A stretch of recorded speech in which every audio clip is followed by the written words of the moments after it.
Hey guys, Little Man and I are back with Sector 5. We're in the final sector of this Conquest series to unlock Luthen, and we're going to go over the feats in this one. So this sector is really straightforward.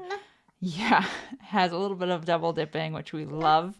And yeah, so let's look at this. And before we hop into it, let's just say a quick thank you from Little Man to all of my patrons. We truly appreciate it. It's been awesome. Yeah, buddy.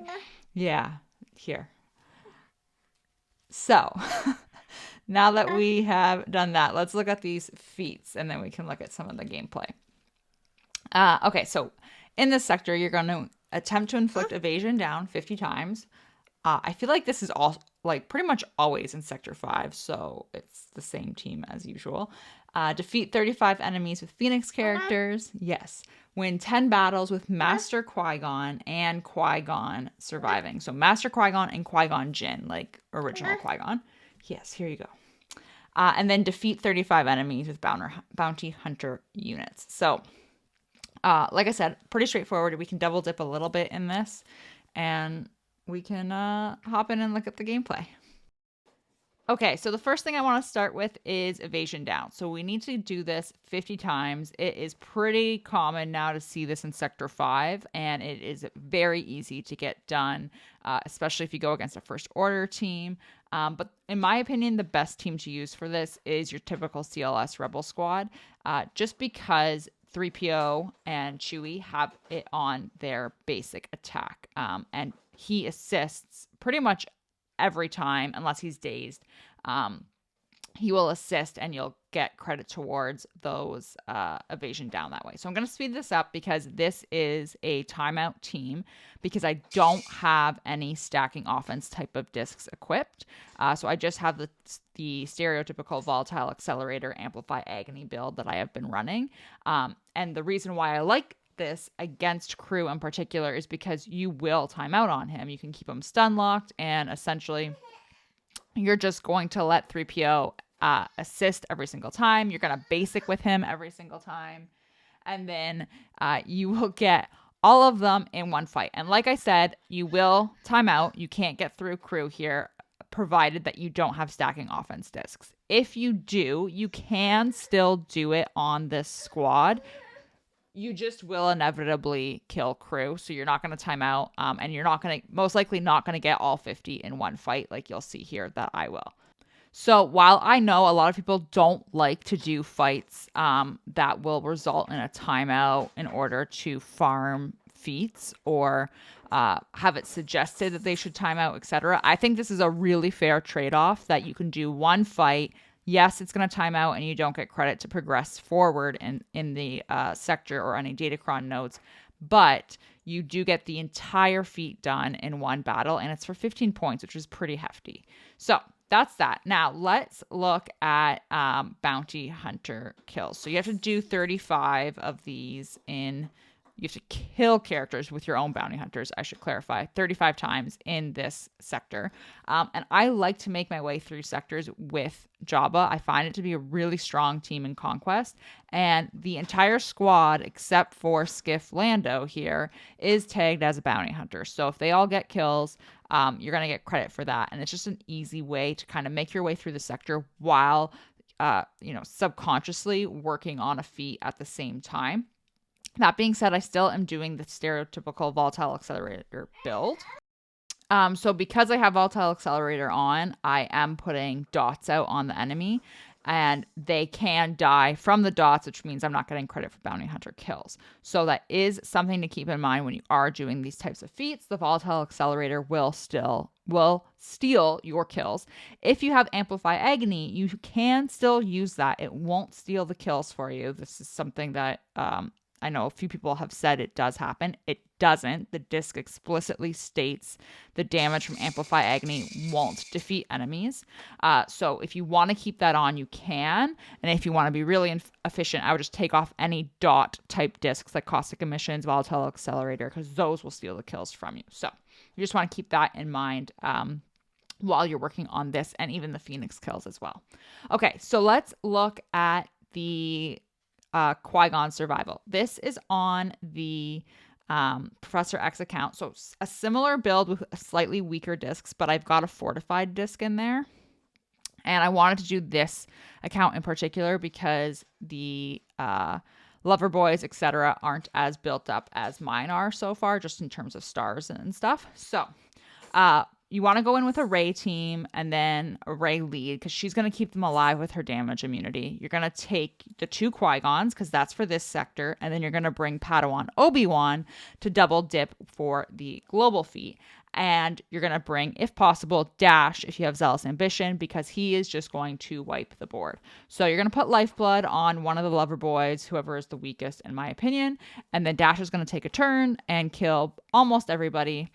And that's it. And they survive. And you get credit for both feats that way, the Sector 5 one and the global one, which is great since they're both 15-point feats. And I don't want to advise skipping them if you can get it done otherwise.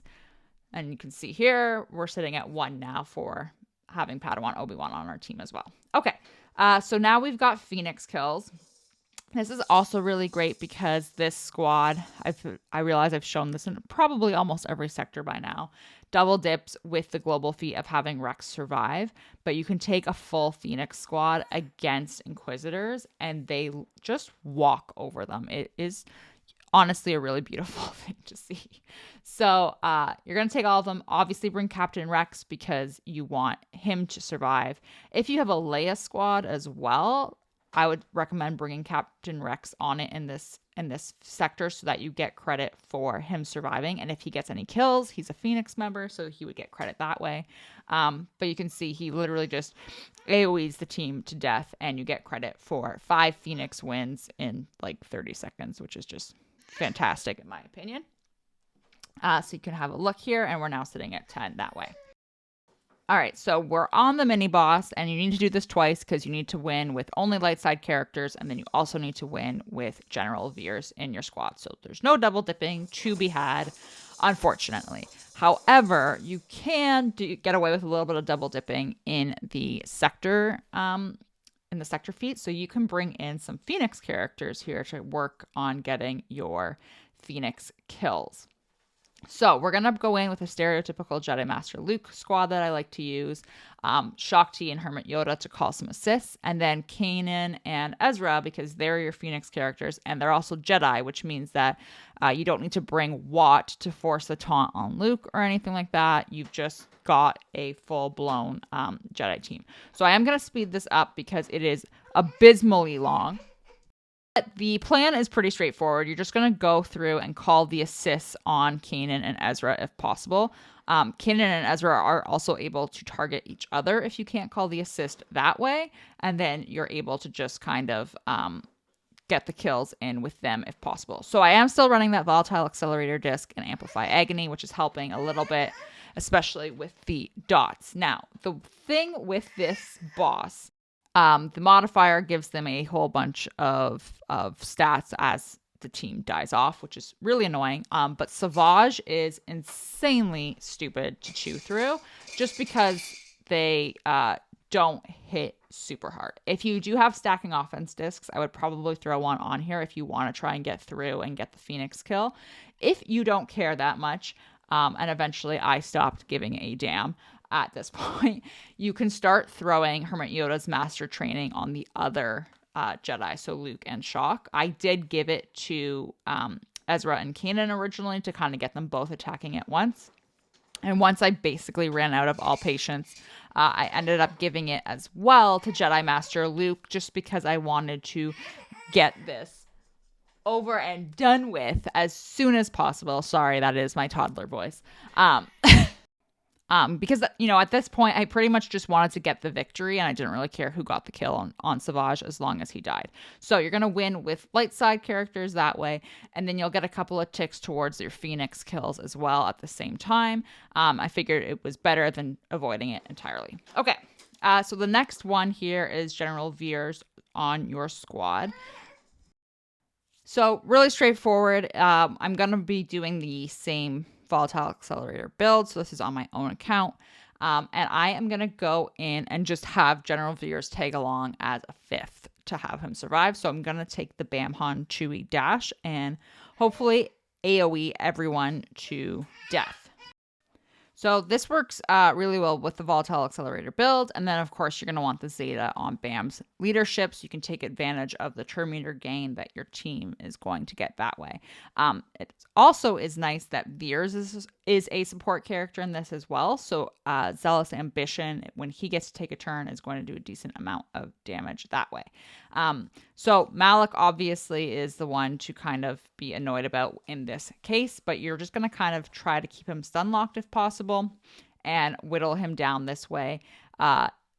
Dash is the one that's going to do a lot of the damage here. And then once you can get rid of him, it's really straightforward, and Veers is just kind of hanging out and waiting his turn for survival. So that is the mini boss. So both feats done, and then that way you're able to move on through the rest of the sector, and we can have a look at the boss node. Okay, so this boss, again, we're doing it twice, Darth Bane and no Jedi, Sith, etc.